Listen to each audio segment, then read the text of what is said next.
All right, so let's talk about display technologies. When I say that, I'm talking about the physical devices that are going to project your images and videos to the people. One thing you need to think about is sort of the building blocks of a show. There are two things you absolutely need in a show. One is a venue. You need somewhere to do it, whether that be a ballroom, a tent, an exhibition center, a backyard, whatever it may be, you need a space. And to decide on what kind of space you need to figure out how many people you're going to have. And that changes the size of your various display technologies. This, for example, is a 115-foot wide projection screen for a several thousand person event. Obviously, that's going to cover a lot of the audience. You're going to be able to see someone from way, way in the back. They're going to look like a big giant head. That's one way you can go. Another way is LED screens, which are comprised of, it's not really that heavy, squares like this that can be connected into a screen of various sizes and shapes. This is an interesting option that's becoming more and more popular these days as the technology makes its way around. This here behind me is a very similar shaped screen as the one you saw before, but it's all these LED tiles. It's kind of a cool option. You can stand in front of it. You don't have to worry about casting a shadow.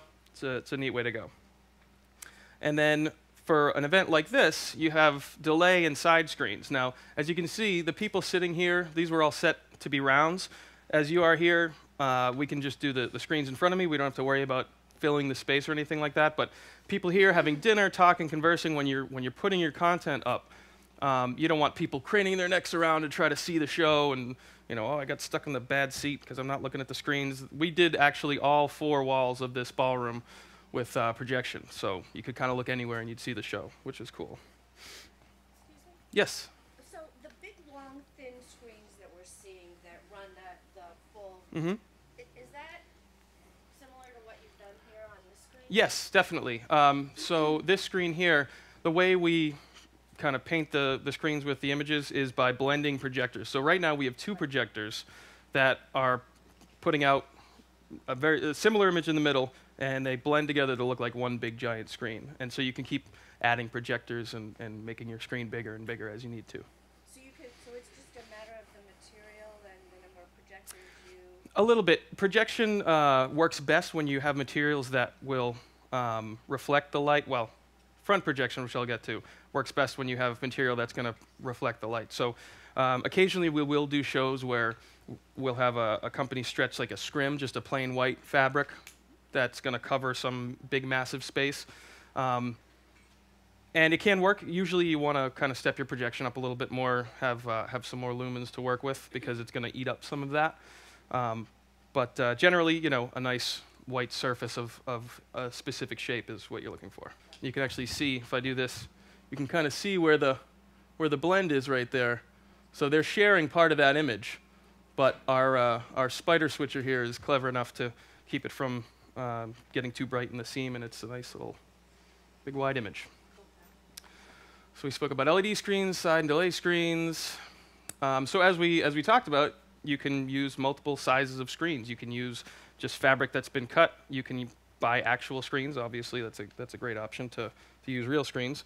We talked about blending the projectors. Now, I mentioned before front and rear screens. Has anyone never heard that term before, front and rear projection? Okay, perfect. What we're doing right here is front projection. You've got a reflective surface. You've got projectors in front of the screen, and the image bounces off to you, and you get to see it. Rear projection, as you may imagine, has the projector behind the screen, a different material because it needs to allow the image to come through it versus reflecting off of it. They have different benefits. Obviously, well, maybe not so obviously, the rear projection requires a little bit more space to be eaten up that you can't use for audience members and things like that. But usually, we find ourselves, you can see, we have a lot of equipment that tends to live behind the screen. So a lot of times we'll end up doing rear projection screens, and that space is still used for equipment or case storage, things like that. Front projection, as you saw when I have my hand here, obviously you can't stand in front of light. We haven't figured out how to bend it yet, so that's still something we have to worry about and think about. So our projection positions need to, we can tweak them. We use our mapping equipment to do some pretty interesting things to get an image way off to the side that you can actually stand in front of, and it'll still fill the space without a shadow. And that's kind of a cool thing that we can do.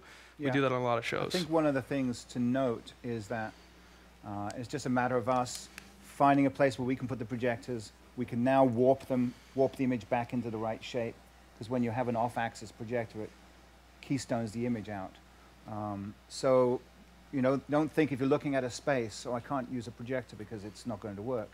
There's always a solution for us to do it. So when you're using these LED panels, one of the useful things is, as I spoke about, there's no light to get in the way of. So you can stand in front of them. You can interact with your content. Just a minute. And that's pretty cool. That's an awesome image. Yeah, their LEDs are crazy bright. We tend to run all our LEDs generally when it's not a daytime show at like, I don't know, 10, 15%, which means they're great for daytime shows. So how many people have done an event outside with projection during the summer? Anybody? And you wait till what, 8, 9 o'clock? It's impossible. These are crazy bright. We can do outdoor events in a tent in the middle of the day in August, and everyone can see it all around the tent. They are quick to assemble and snap together, and to get the colors right and everything like that, which is nice. Again, I mentioned they're modular. We can go vertical, we can go widthwise, we can do squares, rectangles, variety of things. There are screens you can curve fairly easily. Concave, convex, you have a lot of options with LED. The only thing one of the things you gotta worry about is if you're too close to the screen, and I have a clip that's gonna show you, there's a bit of effect on camera that it comes very apparent. You can see it here. When this gentleman stops moving, you kind of see some curved lines that pop up. It's just the way the camera deals with the fact that there is a grid that it can see and recognize. But like I said, if you're far enough away from that, it becomes a non-issue. This particular case, they wanted to have that big giant screen in a fairly small ballroom, so they had to be right up against it. 4:3 versus 16:9, does this make any sense to anybody? Have people run into this? Yes. Okay. What this is referring to is the measurement, height versus width. So here we've got 16 units, whatever they may be wide, 9 units high, and the 4:3 was a holdover from, you know, the old CRT screens. You'd be hard-pressed to find one now. Most everything is 16:9, and we like to convince our people, and Alan's going to speak to it later, when they make their slide decks, to use 16:9. You're paying for the screen, might as well use the whole thing, right? 16:10. 16:10 is one more unit high, and actually our projectors project in 16:10, which is kind of a useful thing for us. When we use 16:9 content, it gives us a little wiggle room, essentially, when we're doing some weird projection things. There are different ratios that you'll find. I mean, this screen here, what would that be? That's I think that's a 3-to-1. 3-to-1, yeah. But so 16:10 is out there. A lot of projectors are manufactured 16:10 aspect ratio. They're 1920 by 1200 pixels. However, our switches, our devices that transmit all of this are designed to work in a 1920 by 1080 aspect ratio, which is 16:9. So we hardly ever use 16:10 as an aspect ratio. We can do, again, if it comes to a unique size screen, we'll actually utilize that if it works out that way.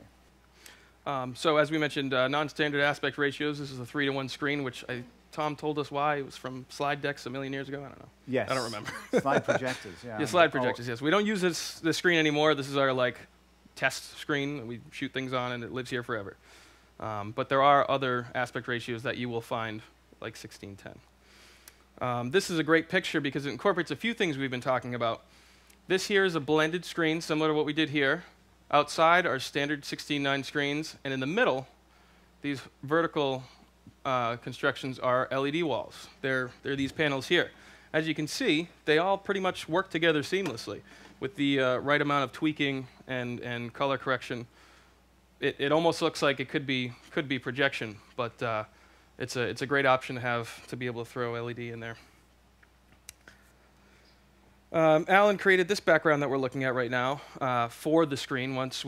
That's something you have to do. We tend to talk to our content creators, well, not our content creators, but our clients' content creators, about screen sizes, ratios, aspect ratios and resolutions, so that content that's created is going to just go right up on whatever we're creating. If it's an LED screen, we figure out what the resolution is going to be ultimately, and whatever they create pops right up.